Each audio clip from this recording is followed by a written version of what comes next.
Olá pessoal, estamos chegando para a nossa Conversas Missionais, que hoje vai ser realmente algo muito legal para você, para mim.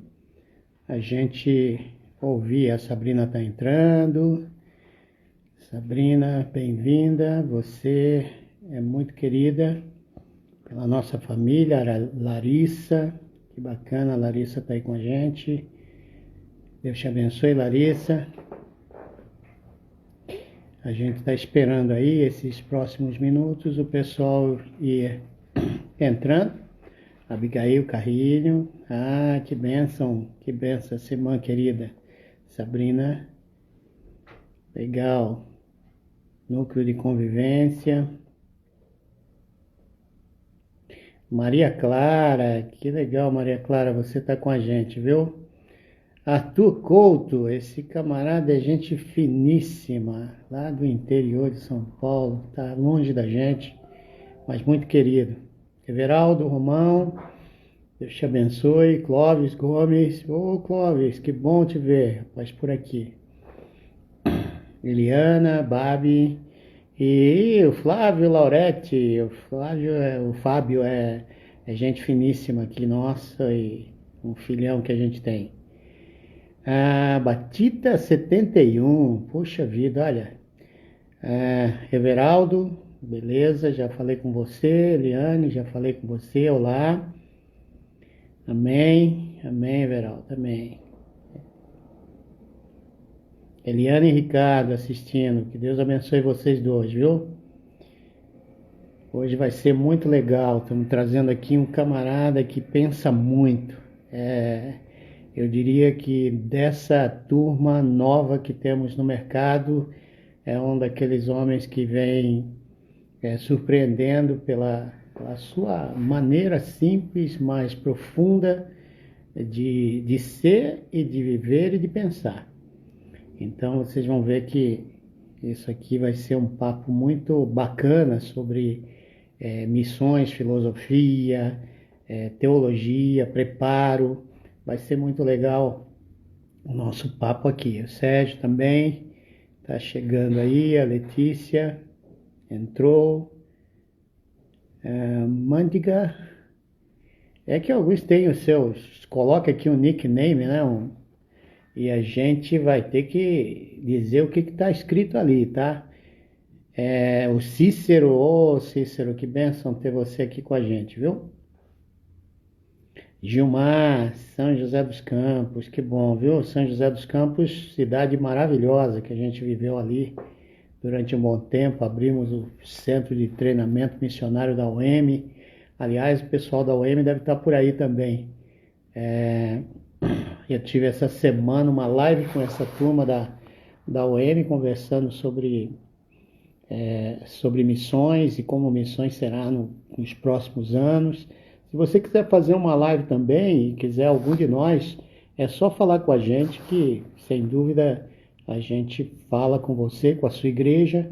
Hoje, conferência missionária não precisa viajar. A gente faz numa live como essa, ou então num Zoom, que a gente pode colocar toda uma igreja assistindo, né, uma conversa e participando ao mesmo tempo.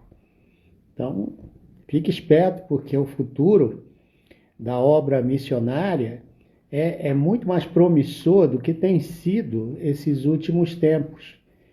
Se você pensar que aquilo que nós estamos conversando aqui pode ser traduzido por uma plataforma, quase que no momento em que se fala, com legendas e tudo mais, na língua que você quiser, o Evangelho hoje pode ser pregado para diferentes lugares. Então temos aí um grande desafio diante da gente, de mudanças de mentalidade, de paradigma, de como a gente pensava missões, para a gente hoje olhar missões com a cabeça totalmente diferente. Está entrando a moçada lá que representa a Juventude Batista lá do litoral paulista, uma turma muito boa, comandada aí pelo Josimar, lá de São Sebastião. Deus abençoe vocês todos aí. Amanhã estarei numa live aí com vocês, né? É isso mesmo. Oi, Sara, tudo bem? Prazer, viu? Revela. Joel já tá por aí, não? Tá chegando?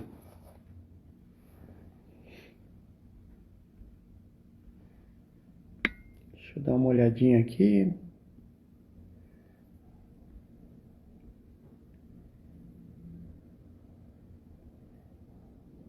Ah, o Joel pai tá aqui.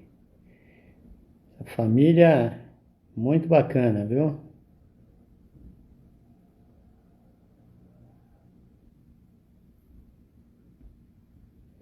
Saudade dessa família. Estou só aguardando o Joel entrar para a gente começar nosso papo. Já dando as boas-vindas aqui para todos vocês que estão entrando. Ah, o Joelzinho já está aqui. Deixa eu ver. Tá aqui, Joel. Beleza, já vai. Olha ele aí, esse moço careca, bonito.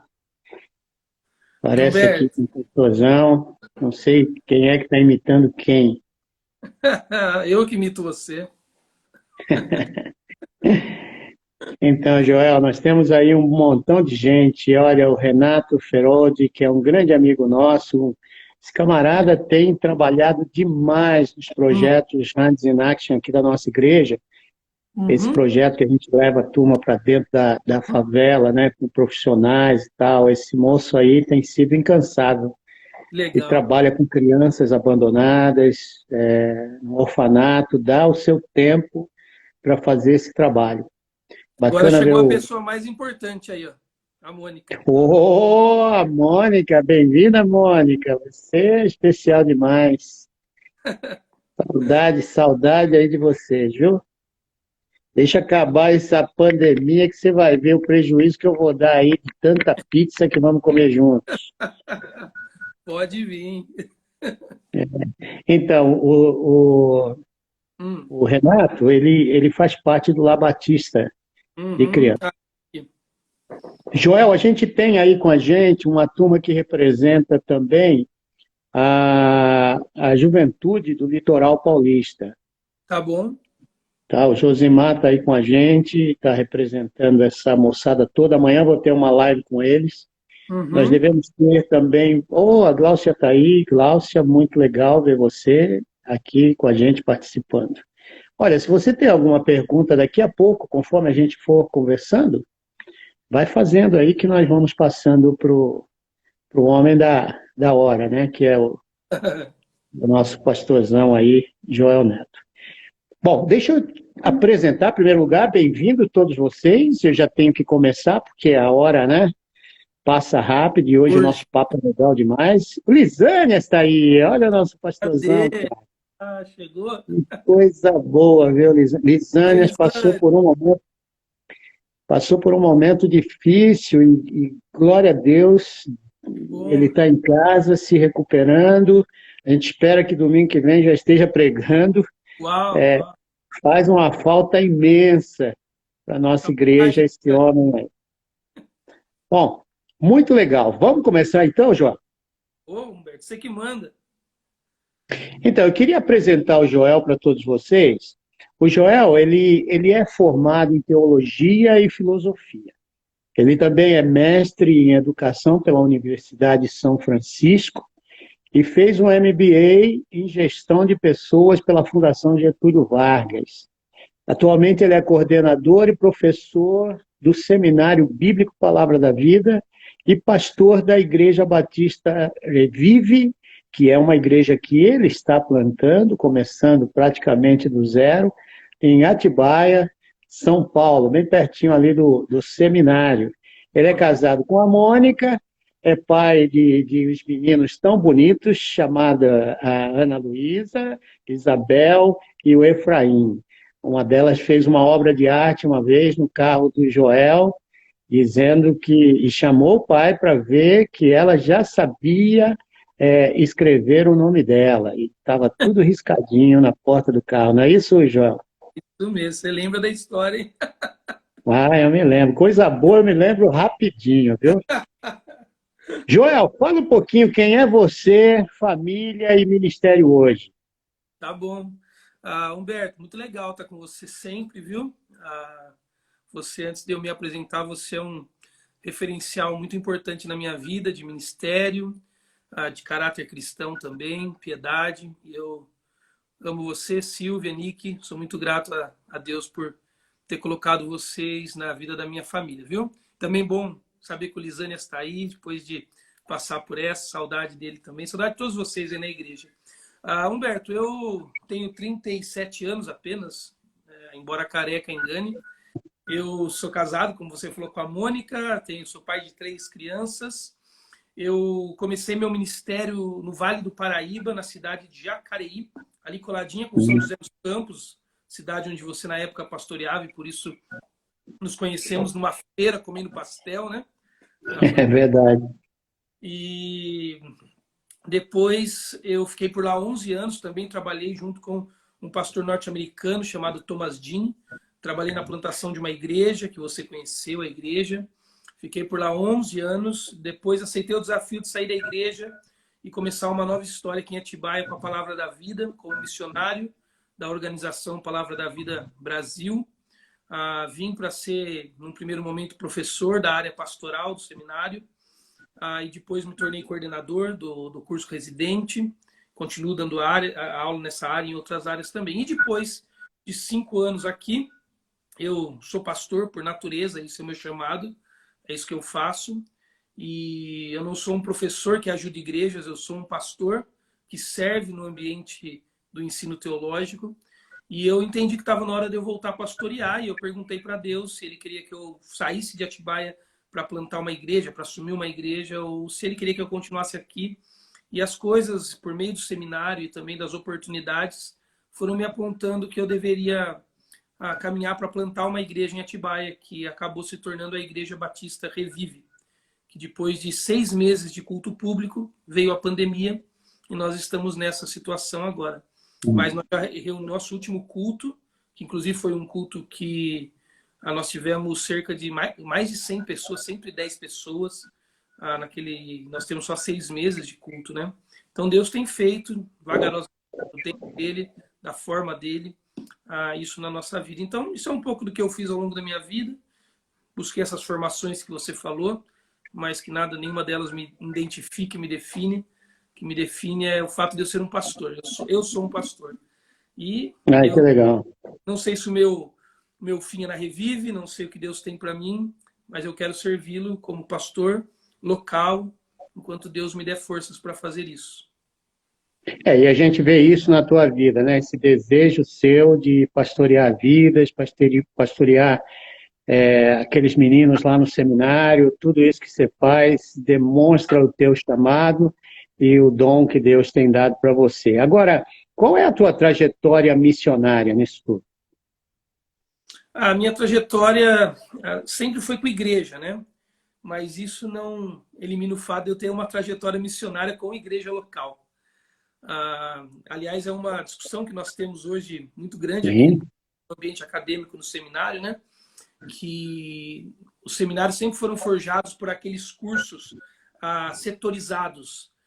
O curso pastoral, o curso de educação, o curso de missões.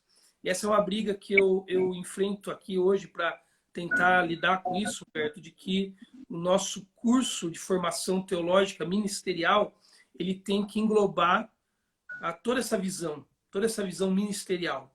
Um obreiro que se forma hoje e que não dialoga o ministério da igreja, não dialoga o ministério missiológico, não dialoga a educação que a igreja precisa, a educação na justiça por meio das escrituras, ele não está preparado para o ministério. Ele tá míope, né? Ele tá manco para o ministério. Ele precisa de todas essas formações e de todo esse diálogo. Então, a minha trajetória, além de viagens missionárias, essas coisas que são pontuais, mas a minha trajetória é trabalhar missiologicamente em ambientes urbanos, com igrejas locais, formando pessoas pelo Evangelho, para que elas possam ir até a cidade e fazer diferença com o que Cristo é nelas. Aliás, essa tem sido uma conversa com você já há muito tempo, né? Que a gente vem conversando sobre isso, discutindo como é que o preparo dos nossos futuros teólogos, missiólogos e pastores devem todos serem pautados pelo contexto onde eles estão firmados, né? Isso, como é que funciona na tua cabeça? Daqui a pouco a gente vai entrar em outros temas, mas eu queria esgotar um pouquinho essa ideia, né? Porque você já falou aí que ser um pastor é a tua missão, que, de repente, a missão da Ilka, que está aí com a gente, do Felipe, do Caio, né? E tantas pessoas que estão... O Caio é nosso pastor de jovens aqui na Revive. Pô, beleza. Mas é um prazer, viu, Caio? E parabéns. Mas, por exemplo, você vai ter gente aqui, como eu conheço a Ilka, né? A Sabrina, que está lá em Mato Grosso, e está aqui com a gente, que são profissionais. Sim, Como sim. é que você hoje está vendo a igreja como corpo e a missão de Deus? Legal, legal. O Nicolas também, Nicolas, meu amigo, está entrando aqui. Seja bem-vindo, Nicolas.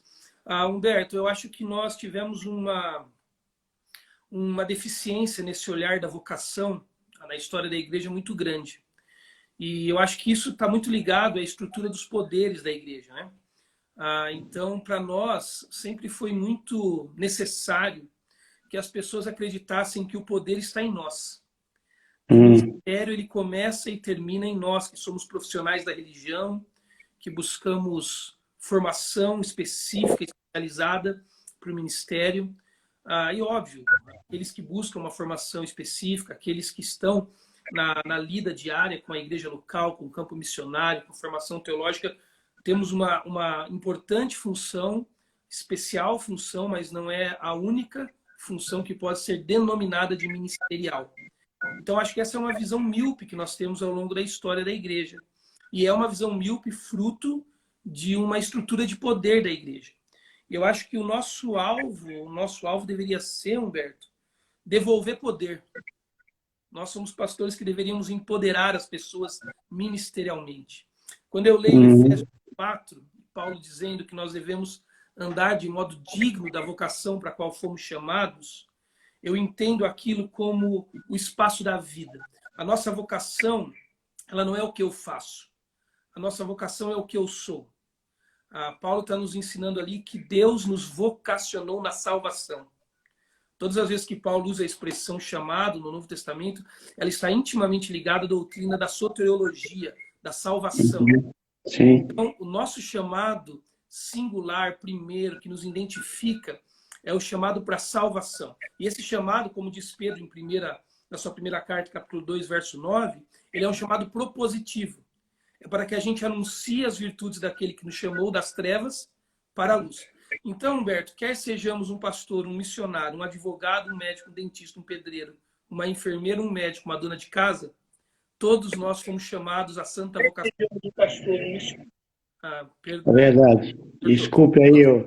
Não, sem problema. Todos nós somos chamados à santa vocação da salvação. E essa vocação precisa nos levar a comunicar as virtudes daquele que nos chamou das trevas para a luz. Então, eu acho que nós, como pastores, precisamos, nosso diálogo de espiritualidade, voltar a empoderar as pessoas para o ministério.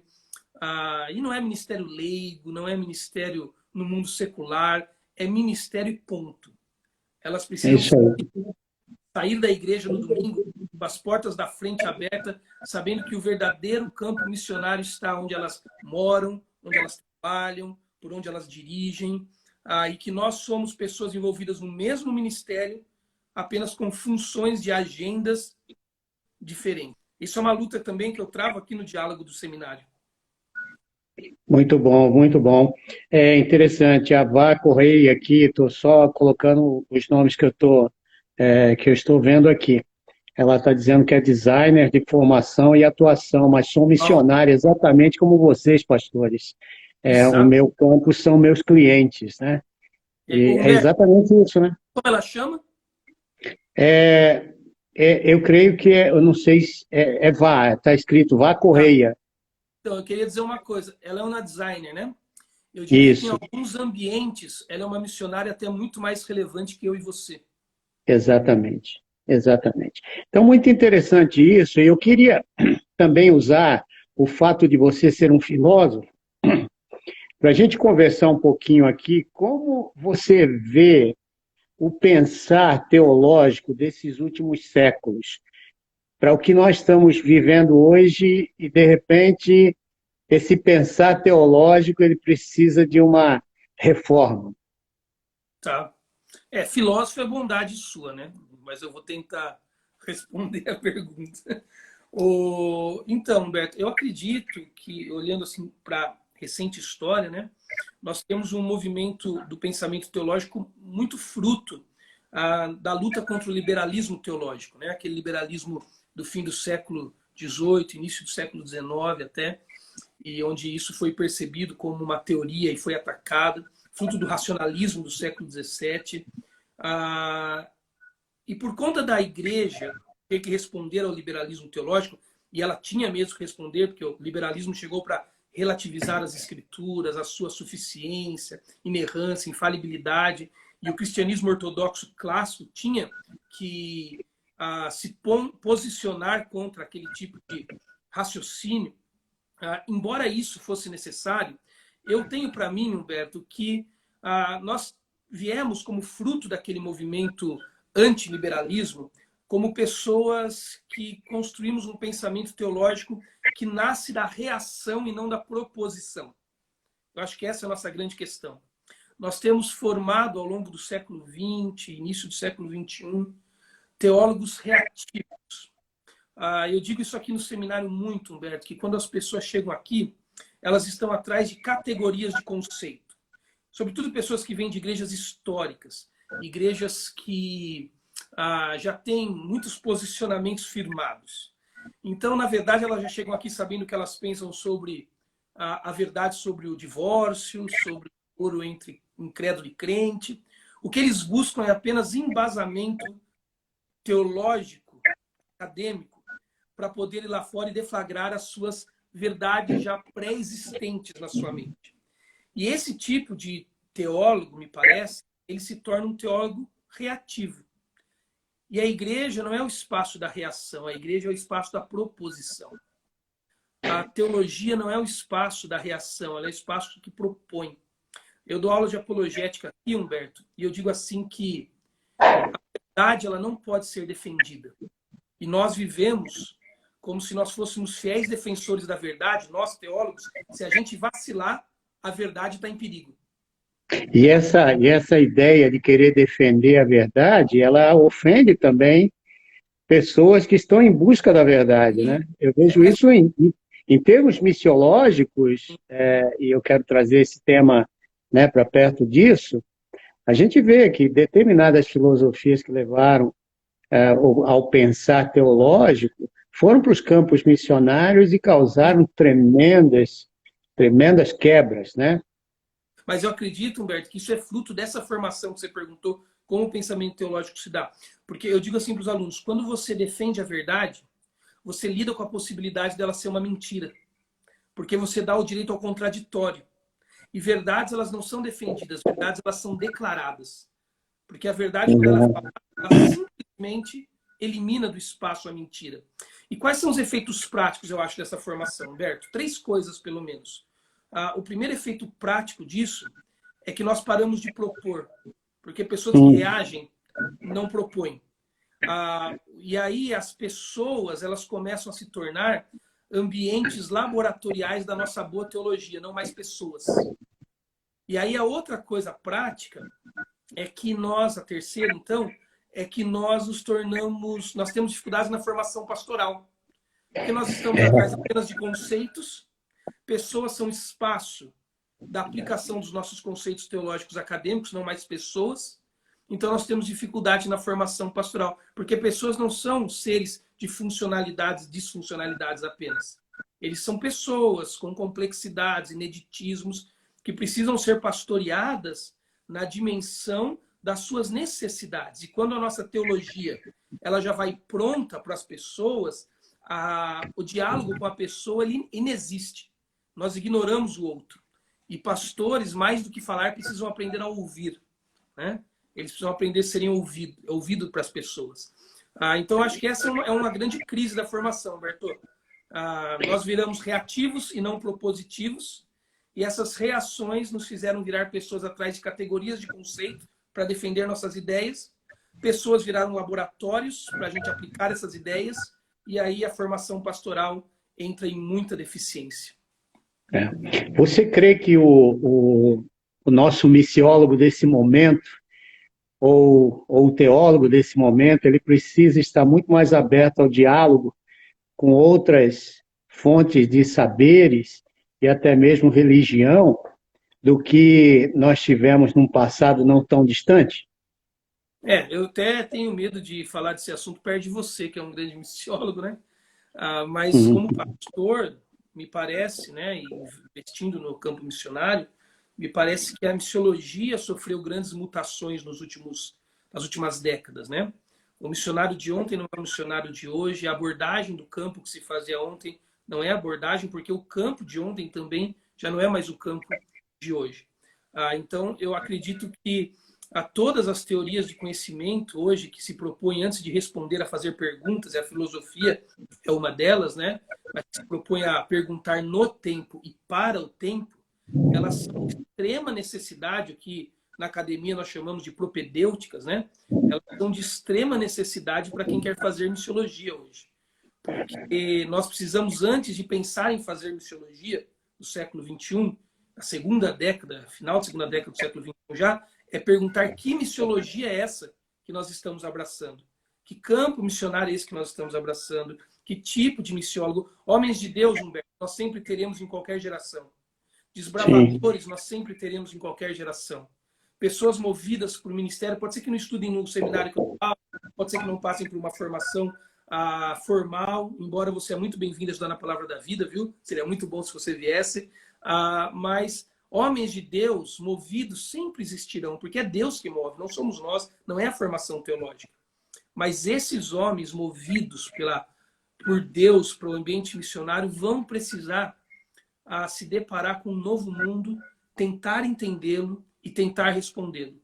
Aquele missionário, e desculpa se eu for muito simplista na minha colocação aqui, Humberto, você é muito mais gabaritado que eu nessa área, mas a minha percepção, Humberto, é que aquele missionário colocava uma mochilinha nas costas, saía durante 2 anos de igreja em igreja pedindo sustento, e dali, depois que ele juntava todo o seu recurso, ele voava para algum lugar distante, para sozinho tentar evangelizar e dali alguma coisa acontecer. Eu acho que no mundo de transglobalização que se fala hoje, nesse mundo multicultural, eu acho que não cabe mais, Humberto. Acho que ele não vai caber mais.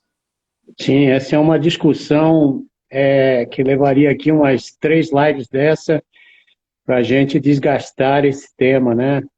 Porque não dá para se fazer mais missões num mundo globalizado como esse, cheio de necessidades em diferentes áreas e, na verdade, um mundo destruído. Eu tenho dito aqui para os nossos ouvintes que o mundo que precisa ser alcançado realmente é um mundo totalmente esfacelado, emocionalmente, fisicamente, espiritualmente, né? E essa junção entre você fazer leituras do contexto e entender esse contexto e se preparar, não... a ideia aqui, de repente, é até você, antes de entrar no preparo, já fazer essa análise para saber em que posição Deus quer que você esteja. Uma vez, Frank Dietz, ele me disse uma coisa interessante, eu não sei se você concorda com isso, mas ele me disse que houve uma época na história que quando o rapaz ou a moça ia para o pastor e perguntava, Deus e falava, olha, eu sinto que Deus está me chamando, o que eu devo fazer? Diz que o pastor mandava naquela época o pessoal a ser um juiz, a ser um advogado, a ser um filósofo, a ser um pedreiro, um carpinteiro, não importa, ele tinha que fazer alguma coisa. Depois de um tempo, parece que uma pessoa chamada, ela tinha que só ir para o seminário. Como é que você vê esse negócio, cara? Com certeza. É muito difícil. Eu trabalho no seminário, né? E eu acho que esse diálogo também precisa chegar no seminário. Nós estamos tentando aqui na Palavra da Vida trazer esse diálogo de uma visão de mundo. Por exemplo, minhas disciplinas são disciplinas nessa área, cosmovisão, a cultura, são disciplinas que eu ensino. Ah, mas eu acredito que você me põe numa sinuca de bico responder isso, né, Humberto? Sim, cara, eu acredito que o seu ministério tem que ser muito bem pensado na sua formação. O que você vai fazer? Eu acredito que existem algumas pessoas, Humberto, que virão para o seminário Sim, sim. diretamente. Eu acho que elas precisam. E, Existem algumas e, pessoas que Deus coloca o seminário ainda novinho na vida deles, porque Deus sabe que é necessário que bem novinho eles vão para o seminário. Existem algumas outras pessoas que tiveram uma estrutura familiar, um discipulado dentro de casa, igrejas fortes. E quando eu digo discipulado dentro de casa, não é só nascer em lar cristão, não, nada, mas pessoas que de fato viveram numa casa que ganharam cosmovisão cristã, aprenderam a ler a vida pelo evangelho em todas as suas dimensões. E essas pessoas, elas têm tempo, elas têm até mesmo quase um coach de carreira ministerial em casa, para dizer, olha, vai por aqui, não vai por ali. Outros precisarão do ambiente seminarístico para viver esse caminho de forma mais adequada. Mas seja começando pelo seminário, terminando pela faculdade. Começando pela faculdade, terminando pelo seminário. Nós precisamos de uma formação mais holística. E eu menos... sabia que você ia chegar nisso aí, viu? Porque é por aí que a gente pensa também. Não é só uma coisa e nem é a só a outra. outra. Mas nós precisamos, por exemplo, eu vejo você, um filósofo, um homem que se formou em gestão de pessoas. Você não é simplesmente um camarada que saiu dali e entrou aqui. Você teve uma trajetória de formação que faz de você uma pessoa com autoridade para falar de determinados temas. E isso é muito importante numa sociedade como essa, globalizada, que nós precisamos alcançar. Eu tenho uma outra pergunta para você aqui, que também vai te colocar numa situação meio complicada aí do teu lado. Como coordenador e professor, né, de um seminário lá do Palavra da Vida, como você vê o treinamento teológico pós-pandemia? Sim, Porque isso aqui vai levar a gente a um mundo totalmente tecnológico, científico, com questionamentos muito mais profundos do que nós tínhamos antes. sim. Eu não sei se eu sei responder como eu vejo, Humberto. Porque eu nem sei se ainda alguém sabe responder essa pergunta. O que eu sei, e eu posso afirmar, é que a pergunta está feita. A pergunta está posta. E ela está posta com a necessidade de ser respondida. Aqui na Palavra da Vida, o que eu posso afirmar a você é que nós não estamos dormindo no ponto. Nós estamos conversando sobre a resposta a essa pergunta que está posta. E eu acredito que a pergunta mais simplista a se dar sobre isso, mais rápida, mas pode ser simplista, é: o mundo pós-pandemia terá uma formação teológica, um ambiente universitário, seja o que for, totalmente à distância, online, pela internet? Eu não sei se eu seria tão apressado em afirmar dessa forma. Até porque algumas pessoas me perguntam como será o mundo pós-pandemia, e às vezes digo assim, eu acho que vai ser tudo, algumas coisas muito parecidas, porque a gente está louco Sim. para voltar para ser como era. Né? Como vai ser a igreja no primeiro domingo pós-pandemia, quando todo mundo estiver seguro para ir? Todo mundo vai, porque a gente quer ir. A gente quer ver as pessoas. Igreja é corpo. Igreja é Isso. corpo e tem que estar junto. A gente vai voltar a ir no shopping, a gente vai voltar a pegar praia, a gente vai voltar a viver. O mundo não acabou, né? Não é assim que nós aprendemos que ele vai acabar na Bíblia. Mas eu acho que dizer que simplesmente será uma formação online, à distância, pelo computador, seria extremamente simplista. Eu acho que essas estruturas elas vão se acelerar profundamente. Aqui no PV nós estamos acelerando elas. Mas eu acho que mais do que pensar em como será a educação pós-pandemia no sentido estrutural, é pensar como será no sentido conceitual. Eu creio que professores, teólogos, professores de qualquer outra teoria de conhecimento, eles vão ter que aprender, eles vão ter que voltar à sala de aula, Humberto, e vão ter que aprender a responder perguntas que antes da pandemia não estavam sendo feitas, seja na A minha, teologia, seja em qualquer área. a minha pergunta, ela tem a ver também com que matérias você acha que... Quais as matérias que você acha que sofrerão um pouco de mudança e outras que serão inseridas para que o candidato aí no seminário, nas casas de saberes teológicos, possam ter uma noção do mundo que ele vai ter que encarar lá fora. Eu acredito que essas disciplinas, como eu te falei, propedêuticas, né?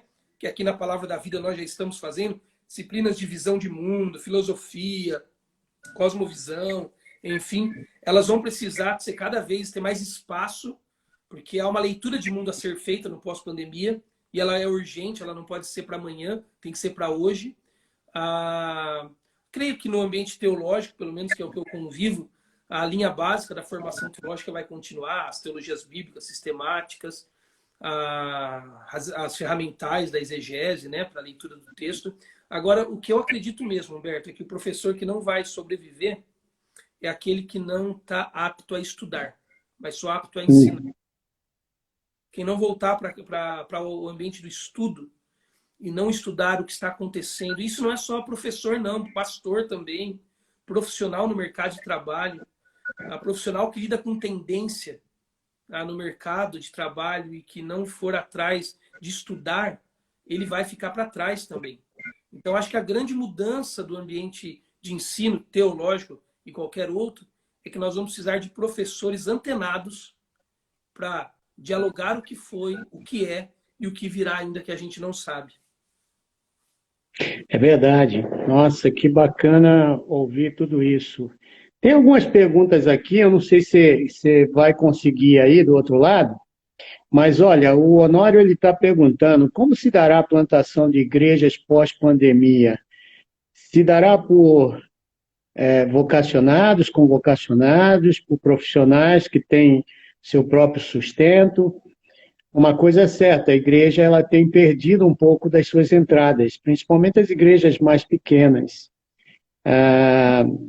Talvez vamos perder até alguns pastores nessa pandemia e até sair delas. Okay. Mas a condição humana ela está muito mais propensa e dando oportunidades para a gente do que nunca antes. Sim. Então, por um lado, você tem a igreja se achatando, por outro lado, você tem a necessidade se agrandando. Sim. Então, como é que vai ser esse negócio aí para o camarada que se sente chamado? Eu estou aqui tentando traduzir um pouco do Honório para você. Tá. Honório, eu acredito que não é o que será, é o que já é. Os grandes eventos mundiais, globais, como guerra, catástrofes, pandemias, né, na área sanitária, questões sanitárias, elas tendem não só a trazer mudanças, mas tendem a acelerar processos que já estavam em andamento.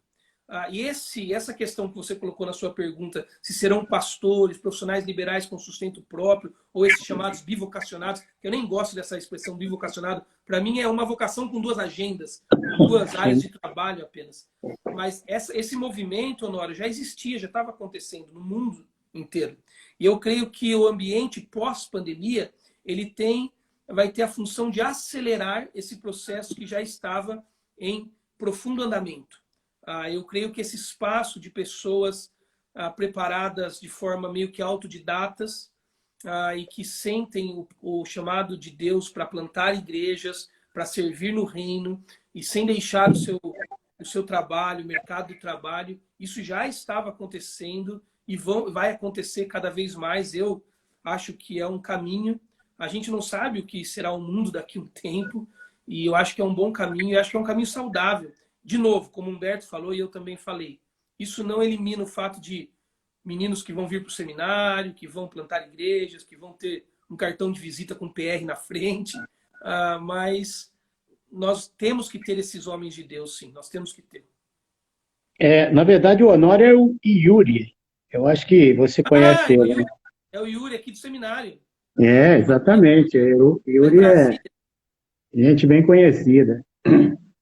Então, nós temos também o Renato, ele perguntando aqui como as missões urbanas poderão viabilizar parcerias com empresas privadas, como empregabilidade e saúde, para abençoar as comunidades carentes, sendo que estão em crise.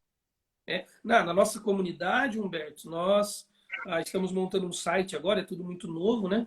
Mas uma das coisas que nos aceleraram a montar um site na igreja, e também estamos comprando, inclusive foi o Clauber aí que nos deu caminhos para ajudar nisso, aí do Morumbi, nós estamos agora buscando um aplicativo, porque nós queremos ser um espaço de fomento na igreja para divulgação dos produtos que as pessoas da nossa igreja produzem e vendem, comercializam, né? Então, nós temos comerciantes na nossa igreja, profissionais liberais que oferecem serviços, nós temos produtos e serviços sendo oferecidos por pessoas da nossa igreja, e eu acho que a igreja tem que ser esse espaço de network para eles também. Eu acho que isso é uma parceria, que uma missão urbana que é a igreja é uma missão que está na URB, né? Nós queremos fazer, que o Morumbi faz isso também, tem profundos networks aí, né, na sua igreja. Então, eu acho que a igreja precisa se abrir para isso. Ela precisa entender... diga. Eu estava... essa questão de igreja, a gente vai entrar agora com bastante... e gostaria de trabalhar bastante essa pergunta com você. Eu tenho estudado muito sobre igrejas ao redor do mundo que estão trabalhando em lugares urbanos. Uhum. E eu sei que você é um amante da teologia para a missão urbana. E algumas dessas igrejas, eles começaram talvez por uma necessidade, eu não fui muito fundo nisso, mas só vendo o que eles estavam fazendo. Igrejas que fazem startups, usaram seus espaços que ficavam vazios durante a semana, oferecendo para empresários conversarem sobre negócios. E dessas conversas, apareceram vários negócios que foram implantados nas cidades onde essas igrejas estavam ali plantadas, né? Que hoje dão um recurso fantástico para a expansão do reino de Deus em outros lugares, inclusive enviando profissionais, enviando gente preparada para o mercado, que tenham princípios e valores que são reproduzidos.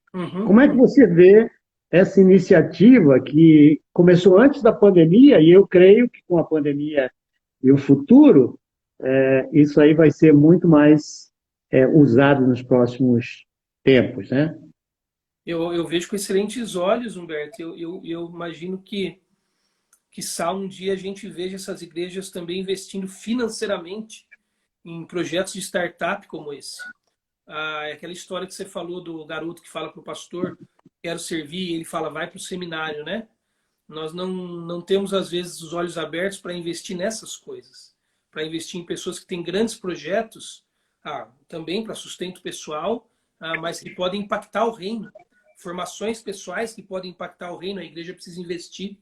Projetos, startups para sustento pessoal, mas que podem impactar o reino, a igreja precisa investir. Por que tem que ser a igreja, Humberto? Porque além da igreja poder investir sua estrutura, seus recursos financeiros, ela é a única que tem o diálogo, se ela tiver um bom diálogo, né? Esse diálogo de uma vocação que respeita uma cosmovisão cristã, dessa formação que diz para esse camarada que está envolvido numa startup, numa formação universitária, dizendo assim, Deus não te colocou aqui por acaso, você tem uma vocação na sua salvação propositiva para anunciar as virtudes de Deus. Então, se a igreja tem essa mensagem, ela junta essa mensagem que ela tem com incentivos, com programas de incentivos, seja formativo, seja de startup, investindo seu tempo, sua estrutura e até, quem sabe, um dia, seus recursos, nós vamos ver coisas acontecendo fenomenais. Então, uma dessas igrejas, ela está nos Estados Unidos, né? E ela tem 24 pessoas da igreja que abriram negócios através do ensinamento que receberam sobre essa questão, né, de abertura de novas ideias de mercado, para o mercado e tal. E são 24 empresas abertas e essa gente hoje toda na igreja servindo e influenciando a sociedade. Pensa, Humberto, pensa em duas coisas. Tanto a questão formativa quanto a questão executiva, empresarial, as startups também.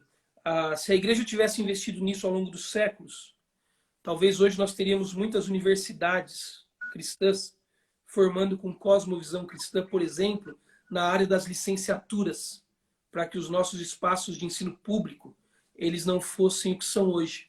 Se as igrejas tivessem investido formativamente em bons advogados, talvez o nosso STF não seria o que é hoje.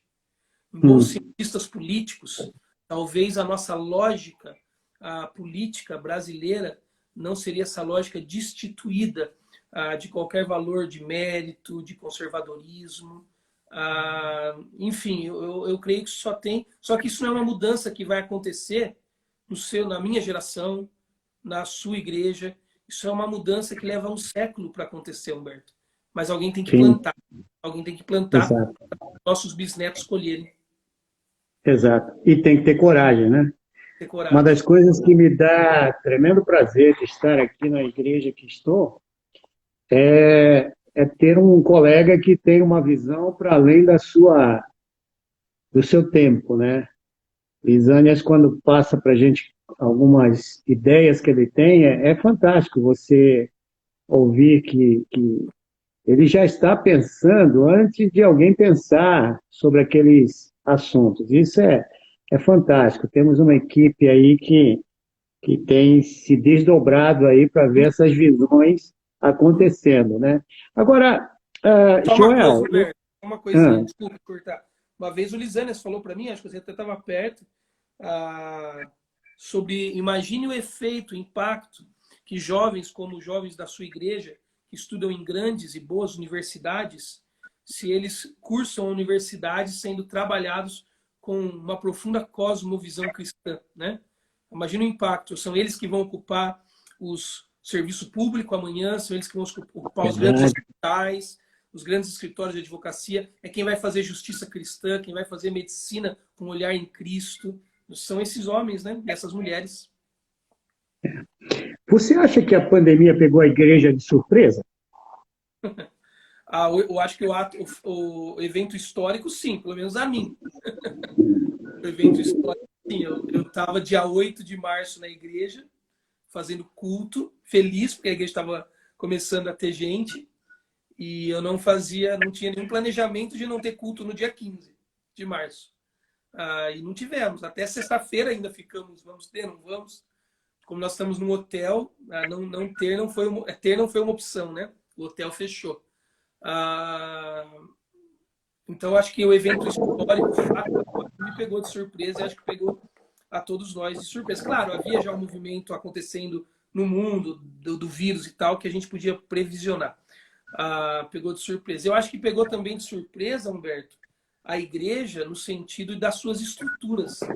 Era isso, era nesse caminho que eu queria que a gente entrasse, porque eu acho que a pandemia ela dá muitas lições para nós, né? Sim. E essas lições que eu gostaria que você falasse. O que você aprendeu como pastor no meio dessa pandemia que antes, caramba, se eu tivesse pensado nisso, seria diferente. A pandemia causou um desmame na igreja, né, Humberto? Nós crescemos aprendendo e curtindo a estrutura. E nós que somos pastores, vamos combinar, a gente também gosta da estrutura, Humberto. A gente gosta de um culto para pregar, a gente gosta de cumprimentar o irmão na porta, né? A gente gosta de ter um lugar para ir, a gente gosta da estrutura. Nós somos forjados nesse ambiente. Então, eu acredito que o que a pandemia mais nos pegou de surpresa foi nas nossas estruturas. A igreja não estava pronta para ser igreja sem ir domingo no culto, dar o dízimo no gasofilácio, cumprimentar o pastor, marcar um horário do aconselhamento. A igreja não estava pronta para isso. Ter um espaço para ensinar o seu filho terceirizadamente, sem que você precisasse ensinar em casa. Como pegou também os pais de surpresa na questão escolar, porque eles não estavam prontos, né? Eu creio que alguns pais que têm dinheiro hoje pagariam 4 vezes o que o colégio cobra, só para o colégio não precisar ensinar mais ele dentro de casa. Então, acho que pegou a gente de surpresa nesse sentido. E esse é o diálogo que nós vamos ter que fazer, Humberto. Nós estamos apaixonados, enraigados, gostamos da estrutura, mas a pandemia nos ensinou que, primeiro, é possível fazer sem estrutura. Em alguns ambientes, demonstra saúde, o que significa que talvez em alguns aspectos nós estávamos doentes. Né? Quando nós enxergamos mais saúdes em alguns movimentos, significa que em alguns movimentos anteriores nós estávamos doentes, vamos ter que avaliar quais são. Né? Então, eu acredito que ela trouxe lições. Eu não tenho respostas para ele. Eu tenho muito medo, Humberto. Talvez eu não estou sendo muito útil. Mas eu tenho muito medo de quem está se apressando nas conclusões. Eu acho que as conclusões são simplistas. A gente não... Eu creio que nós vamos, por uma geração, 20 anos, ainda ficar colhendo lições desse tempo. É. Então, Você dizer que eu já acha, sei tudo, eu não sei. você acha que no meio disso tudo aqui, aí nós vamos agora partir para o subjetivo, né? Como é que Deus está exortando a igreja num tempo como esse? Uhum, Porque, sem dúvida, nada acontece nesse mundo sem que haja uma razão divina, ainda que seja corrigindo os rumos da história. Nós temos um Deus que age no tempo e no espaço. E é um Deus que tem tempo e espaço, não como a gente olha, mas ele vê o Kairos, né? uhum. E nós o Cronos. Mas como é que você diria que Deus está exortando a igreja num tempo como esse? Uhum. Ah, Se é que está, não sei. Estou tipo colocando aqui na parede. não, Eu eu, tenho a eu, minha posição. eu creio piamente que Deus está agindo, Humberto. Eu não tenho dificuldade com isso. Eu creio que Deus, no seu Kairos, está interferindo no Cronos para agir didaticamente, Humberto. Deus está nos colocando numa grande escola para que nós saiamos lá na frente, como o Tiago nos diz, né? Aprovados. Espero que saiamos. Agora, eu só tenho medo de uma coisa quando a gente fala dessa ação. Eu prefiro dizer que é uma ação didática de Deus em todos os sentidos da história, em todos os sentidos da... Sim, Eu tenho medo quando a gente parte para as categorizações específicas da disciplina de Deus. Deus trouxe uma pandemia porque aquele grupo específico da não. humanidade estava agindo daquela maneira. Deus trouxe uma pandemia porque havia um movimento de igreja X que estava deturpando a verdade do evangelho. Deus age na pandemia e assim, Humberto, eu leio minha Bíblia todo dia. Eu amo meus filhos. Eu não bato na minha esposa. Eu pago todos os boletos que eu tenho no mês. E eu não tenho dúvida que a pandemia ela está agindo didaticamente em mim, que ela está transformando o meu caráter, que ela está me fazendo um homem melhor, um pai melhor, um marido melhor, um pastor melhor. E eu não sei como que Deus vai aplicar essa didática dele na vida daqueles outros grupos, mas ele vai. E não compete a mim esse juízo, não compete a mim essa leitura. Compete a mim olhar para mim, para minha comunidade, para minha família e tentar trazer lições para nós de como, para você que é meu amigo, de como didaticamente Deus está me ensinando. Então, creio sim, Humberto, que é ação divina, creio que é uma ação divina didática e prefiro enxergá-la para mim. É uma ação didática Sim. para minha vida. E se a partir de mim quiser trazer mudanças, eu sou grato a Deus por isso. Não, sem dúvida. Eu vejo também como alguém que gosta muito de geopolítica, alguém que gosta muito de estudar esses temas mais ligados a tendências, né, e que o mundo está indo. Por exemplo, Deus, a gente tem um olhar de que um Deus de amor, ele gostaria que o mundo conhecesse com esse é o coração dele. Por isso ele envia o seu filho, para que o mundo conheça aquilo que ele é, né? E que Uhum, o mundo ame e amando vai amar o próximo, uhum, que são os grandes mandamentos. Eu, uhum, eu tenho notado que essa pandemia ela arrebentou o mundo economicamente, politicamente. Tem gente se debatendo para sobreviver em termos econômicos, em termos políticos. Grandes países do mundo, ricos países do mundo, estão quebrando nas suas próximas previsões econômicas. Então, de alguma eu nunca vi tanto governo orar como tem orado nesse tempo. sim, sim. Né? Uhum. E a gente entra na internet, um pedindo oração, é o outro chamando pessoas que venham orar. Você acha que o mundo vai se tornar mais aberto a partir de agora para a igreja? É, eu acho que a igreja será esse ambiente, Humberto, que as pessoas eles vão procurar, né? Só voltando um pouquinho atrás, é isso que eu quis dizer lá mesmo do que você disse, é a começar em nós, né? Começar em mim que a coisa vai acontecer. Eu acho sim, Humberto, eu acredito, quero crer que a igreja seja essa resposta. Eu ouvi uma estatística esses dias aqui na minha cidade, eu moro numa cidade interiorana, cerca de 100 mil habitantes, nós temos 4 mortes, né? Não é apenas 4 mortes, são 4 mortes, isso já é muito. E nós temos aí cerca de 100 casos, uma cidade interiorana, num momento da pandemia que eu creio, posso estar totalmente errado, eu sou leigo, mas que nós já estamos rapidamente encontrando um viés de declínio aí da pandemia aqui no Brasil. Então, nós não temos uma realidade tão drástica em relação ao vírus em Atibaia. Mas eu ouvi uma estatística sobre Atibaia essa semana que me impressionou, de que nós não temos uma pandemia nos hospitais de Atibaia, mas nós temos um aumento considerável no hospital de Atibaia, nos hospitais de gente com tentativa de suicídio, pessoas com violência doméstica, crianças com abusos físicos de todas as ordens, pessoas com depressão, com síndromes de esgotamento, pânico e tudo mais. E a minha pergunta é, para onde essas pessoas vão depois que isso passar aqui em Atibaia? Continuarão em Atibaia? E quem vai responder essa esperança para elas quando os remédios da cartela terminar? Quem vai responder essa esperança para elas quando o consultório disser para ela não tem mais o que fazer para você, quando o médico no consultório disser isso? Quando internar não for o suficiente. E eu quero crer, Humberto, que nós vamos estar lá para dizer com coerência, para dizer com sensibilidade, para dizer com amor, com verdade, as respostas que essas pessoas vão ter como perguntas. Eu acho que a igreja vai ser esse lugar e eu quero crer que não vai ter outro lugar para eles correrem, né?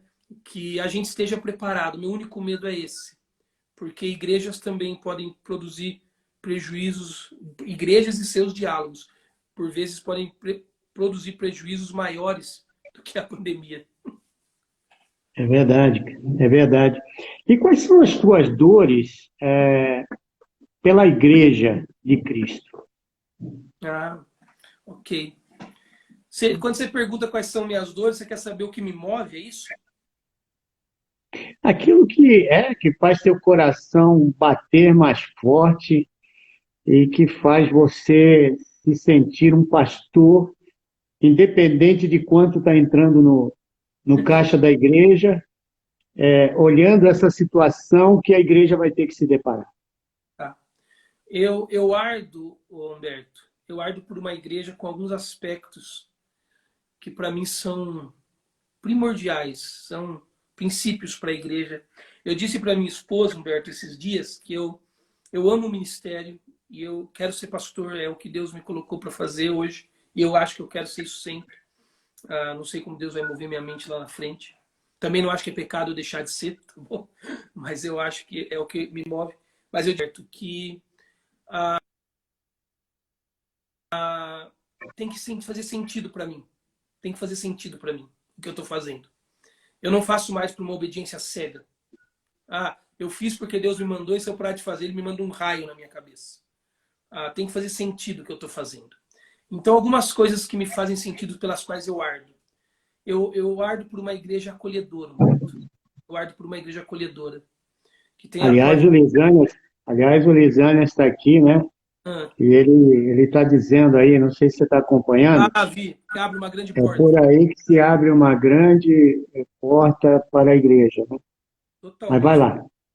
Então, eu ardo por uma igreja acolhedora, uma igreja que tem a porta da frente larga e a porta dos fundos pequenininha.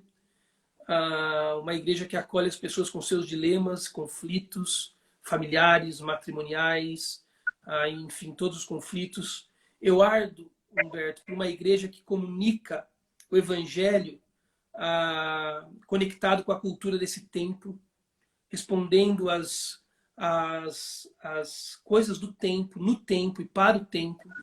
Eu ardo por uma igreja que faça tudo isso com uma espiritualidade centrada na palavra, mas centrada na palavra na medida que é centrada em Cristo, na pessoa. Só um minutinho, deixa eu só dizer uma coisa para o ouvinte. Nós vamos encerrar, mas eu volto com mais um tempo aqui, o segundo tempo. Então não saia daí, tá? Nós temos 9 segundos aí, e aí então eu vou sair vai cair, né, a nossa live e a gente entra de